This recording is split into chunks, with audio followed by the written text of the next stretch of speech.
എന്നെ നിങ്ങൾ നോക്കുക. എനിക്കെന്തെങ്കിലും കുറവുണ്ടോ? എനിക്കെന്തെങ്കിലും കുറവുണ്ടോ? എനിക്കെന്തെങ്കിലും കുറവുണ്ടോ? ഒക്കെ പറയും. എനിക്കെന്തെങ്കിലും കുറവുണ്ടോ? എത്ര സത്യസന്ധരായ ആൾക്കാരാണ്, എത്ര സത്യസന്ധമായിട്ടാ മറുപടി. അപ്പൊ എനിക്കാണോ കണ്ണാനത്ത്? നിങ്ങൾക്കോ കണ്ണാനത്ത്? നിങ്ങൾക്ക് എന്നെ കാണാൻ പറ്റില്ലേ? ഞാൻ ജിന്നാണോ? അല്ലല്ലോ, എന്നെ കാണില്ലേ? എല്ലാവർക്കും കാണില്ലേ? ഇനി സത്യം പറഞ്ഞ എനിക്കെന്താ കുറവുണ്ടോ? ഉണ്ടോ? നേരത്തെ എന്താ പറഞ്ഞു ഞങ്ങള്? ഇവരൊന്നും വിശ്വസിക്കാൻ പറ്റൂലേ? നേരത്തെ പറഞ്ഞില്ല, ഇപ്പൊ പറയുന്നുണ്ട്. ഓരോരുത്തന്മാര് ഞാൻ വെറുതെ പറഞ്ഞേക്കോ. ഇപ്പൊ എന്താ നിങ്ങൾക്ക് തോന്നുന്നത്? അല്ല, എനിക്ക് എന്തോ കുറവുണ്ട് അല്ലേ? ആ കുറവ് എന്താണെന്ന് പറഞ്ഞ ഒക്കെ പറയും. എന്താ പണ്ട് പോലും പോലെ എല്ലാരും വെച്ചത് പറയും. ഒക്കെ പറയും. കയ്യില്ല അല്ലേ? അത് സത്യല്ലേ? നിങ്ങളെന്താ പേടിക്കണത്? കയ്യില്ലാത്ത ഞാൻ തന്നെയാണ് നിങ്ങൾ ചോദിക്കുന്നത് എനിക്ക് എന്താ കുഴപ്പമില്ല. അപ്പൊ നിങ്ങൾ പേടിക്കേണ്ട ആവശ്യമുണ്ടോ? നിങ്ങളിപ്പോ വിചാരിക്കണെന്താ? ഞാനിപ്പോ ആ ഒരു ഓന് കയ്യില്ലാന്ന് പറഞ്ഞപ്പോ എനിക്ക് വിഷമാവോന്ന് ചിന്തിച്ചിട്ടല്ലേ ഇപ്പൊ നിങ്ങൾ പറയാത്ത? ആണോ? ആ വിഷമമില്ലാത്തവങ്കല്ലേ ഇപ്പൊ ഞങ്ങളോട് ചോദിക്കാൻ പറഞ്ഞു അല്ലേ? അല്ലെങ്കിൽ ഞങ്ങളോട് ചോദിക്കോ നിങ്ങൾക്ക് എന്തായാലും കുറവുണ്ടോന്ന്? ഞാനിപ്പോ ഇത്രയും കുറവുകൾ ഉള്ളതുകൊണ്ടാണ് എന്താകാൻ പറ്റിയത്? നിങ്ങളെ മുമ്പിൽ വരെ എനിക്ക് എത്തിപ്പെടാൻ പറ്റിയത് അല്ലേ? ഇത് ഇങ്ങനെ കുറവുണ്ടായത് മാത്രമാണോ? അല്ല, ഈ കുറവ് വെച്ചിട്ട് എനിക്ക് എന്തെല്ലാം ചെയ്യാൻ പറ്റുമോ അതൊക്കെ ചെയ്തത് കൊണ്ടാണ് ഇപ്പൊ നിങ്ങളുടെ മുമ്പില് എനിക്ക് അഭിമാനത്തോടു കൂടി നിൽക്കാൻ പറ്റിയത്. നിങ്ങൾ ചിന്തിക്കാൻ ഒരു കാര്യം എന്ന് പറയുന്നത്, ഇപ്പൊ എനിക്ക് ഇത്രത്തോളം ഉയരങ്ങളില് നിങ്ങളുടെ മുമ്പിൽ വരെ എത്തിപ്പെടാൻ പറ്റിയിട്ടുണ്ടെങ്കിൽ നിങ്ങൾ വിചാരിച്ചാല് അള്ളാഹുവിന്റെ അനുഗ്രഹം കൊണ്ട് നിങ്ങൾക്ക് എന്നെത്താർക്കും എത്രത്തോളം ഉയരങ്ങളിലേക്ക് എത്താൻ പറ്റുമെന്ന കാര്യം നിങ്ങൾ ചിന്തിക്കണം. നമ്മളെ കുറവുകൾ, നിങ്ങൾക്കൊക്കെ കുറവുകളൊക്കെ ഉണ്ടാവും. എല്ലാവർക്കും കുറവുകളും കഴിവുകളൊക്കെ ഉള്ളതാണ്. അപ്പം നിങ്ങള് ആ കുറവുകൾ വെച്ചിട്ട് എന്തൊക്കെ ചെയ്യാൻ പറ്റുമോ? നിങ്ങളുടെ ഉള്ളിലെ കഴിവ് എന്താണോ ആ കഴിവിനെ ചെറുതോ വലുതോ നമ്മൾ നോക്കേണ്ടതില്ല. ഉള്ള കഴിവിനെ എത്രത്തോളം മനോഹരാക്കാൻ പറ്റുമോ അത്രത്തോളം മനോഹരാക്കാൻ വേണ്ടി ശ്രമിക്കുക. നിങ്ങൾക്ക് പറ്റുന്ന കഴിവുകളിൽ എല്ലാ പരിപാടികളിലും നിങ്ങൾ പങ്കെടുക്കുക. നമ്മൾ ജയിക്കോ തോൽക്കോ എന്ന് നമ്മൾ നോക്കേണ്ടതില്ല. നമുക്ക് പറ്റുന്നിടത്തോളം നമ്മുടെ കഴിവിനെ വികസിപ്പിച്ചെടുക്കാൻ വേണ്ടിയിട്ടാണ് ഇങ്ങനത്തെ ഒരുപാട് പരിപാടികളും മത്സരങ്ങളൊക്കെ വെക്കുന്നത്. അപ്പൊ നമ്മൾ തോറ്റാല് ഇങ്ങനെ ടെൻഷൻ അടിക്കൊന്നും വേണ്ട. കാരണം അപ്പൊ തോറ്റാൽ നമുക്ക് കുറച്ചുകൂടി മാറി വെക്കും. അടുത്ത പ്രാവശ്യം ഇതിനൊക്കെ നമുക്ക് ഉഷാറായിട്ട് ചെയ്യണം, എന്നാൽ നമുക്ക് വസ്തു വാങ്ങാനുള്ള ഒരു വലിയൊരു പ്രചോദനം നമുക്ക് കിട്ടും. അങ്ങനെയൊക്കെ ഇനിയും ഒരുപാട് ആഗ്രഹങ്ങളൊക്കെ ഉണ്ട് നിങ്ങൾക്ക് അല്ലേ? ഒരുപാട് ആഗ്രഹങ്ങളുണ്ട്, ഒരുപാട് സ്വപ്നങ്ങളുണ്ട് അല്ലേ? ആ സ്വപ്നങ്ങളിലേക്ക് എത്തിപ്പെടാൻ വേണ്ടി നല്ല ഹാർഡ് വർക്ക് ചെയ്യണം. അതെ, നിങ്ങൾ സ്വപ്നങ്ങൾ കാണാറുണ്ടോ? എന്തൊക്കെ സ്വപ്നങ്ങളാ കാണല്?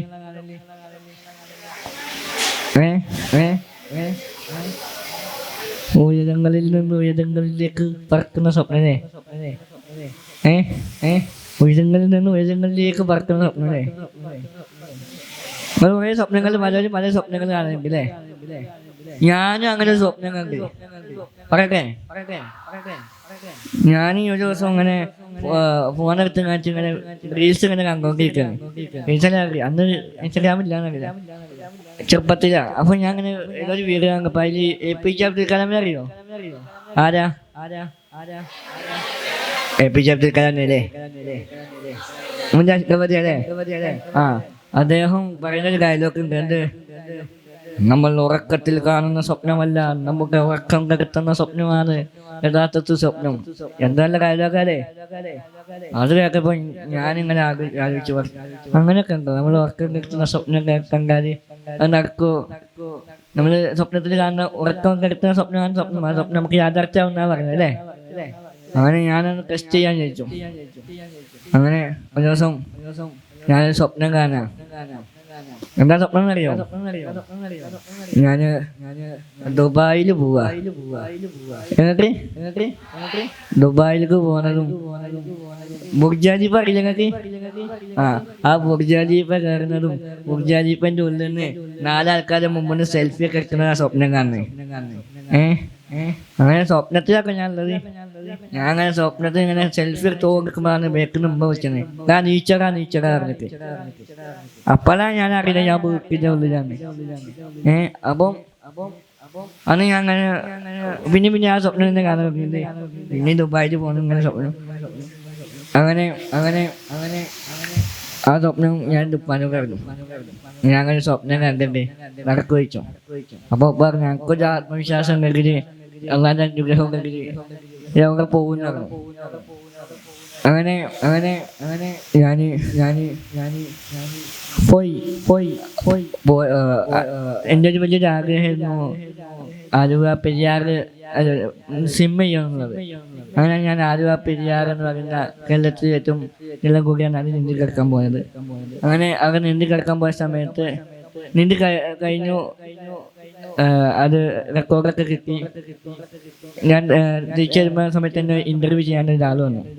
അദ്ദേഹം എന്നോട് ചോദിച്ചു അസിമനിന്റെ ഏറ്റവും വലിയ ആഗ്രഹം എന്താ ചോദിച്ചു. ഞാൻ കിട്ടിയ അവസരം മുതലാക്കിയിട്ട് പറഞ്ഞു എനിക്ക് ദുബായിൽ പോകണം. എന്ത് ദുബായിൽ പോകണം. ബുർജ് ഖലീഫ പറഞ്ഞു.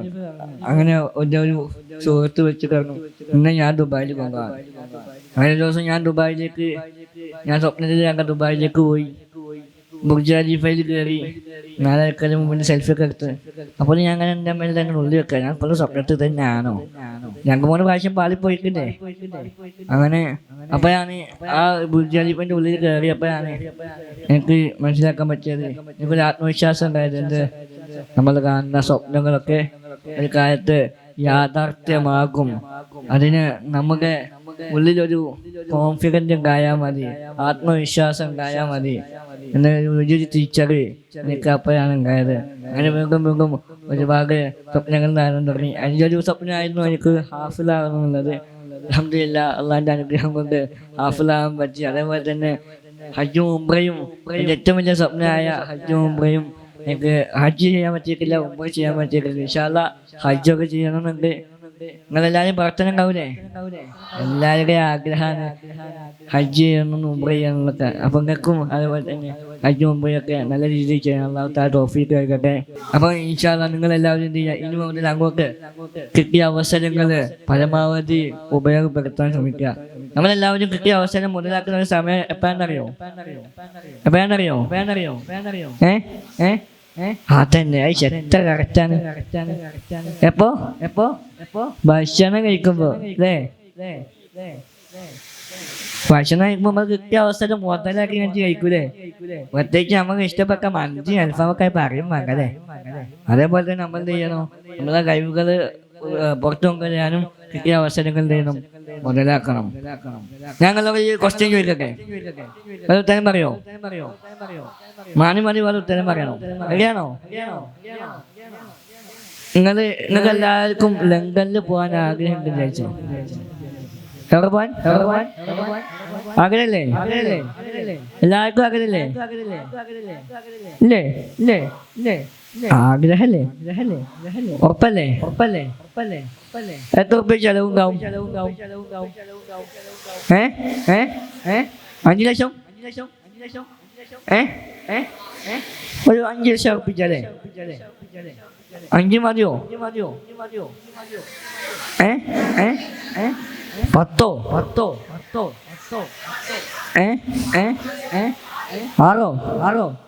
ഇതിപ്പോ ലേലം വിളിച്ചിരുന്ന അവസ്ഥയായി.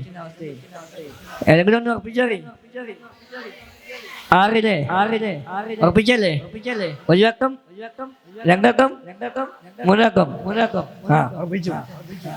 അപ്പൊ 6 ലക്ഷം അല്ലേ? അല്ല ചങ്ങായിമാരെ, ഞാൻ വേറെ ജോലി കേട്ടെ. ഈ ആഗ്രഹിക്കുന്ന ചെലവുണ്ടോ? ആഗ്രഹിക്കുന്ന ചെലവുണ്ടോ? പിന്നെ ഞങ്ങൾ 10 ലക്ഷം 6 ലക്ഷം എന്നൊക്കെ പറഞ്ഞു. ഏ ഏ ഏ ആഗ്രഹിക്കുന്ന ചെലവുണ്ടോ? അതിനപ്പൊ നിങ്ങൾ ഇങ്ങനെ 5 ലക്ഷം 6 ലക്ഷം എന്നൊക്കെ പറഞ്ഞു. ആഗ്രഹിക്കുന്നതിന് ഒരു ചെലവുമില്ല. എത്ര ചെറിയ സ്വപ്നം കാണാം, നമുക്ക് വലിയ സ്വപ്നം കാണാം. അതിന് മറ്റേ ചെലവുണ്ടോ? പക്ഷെ അത് നടത്താനാണ് ചെലവ് അല്ലേ?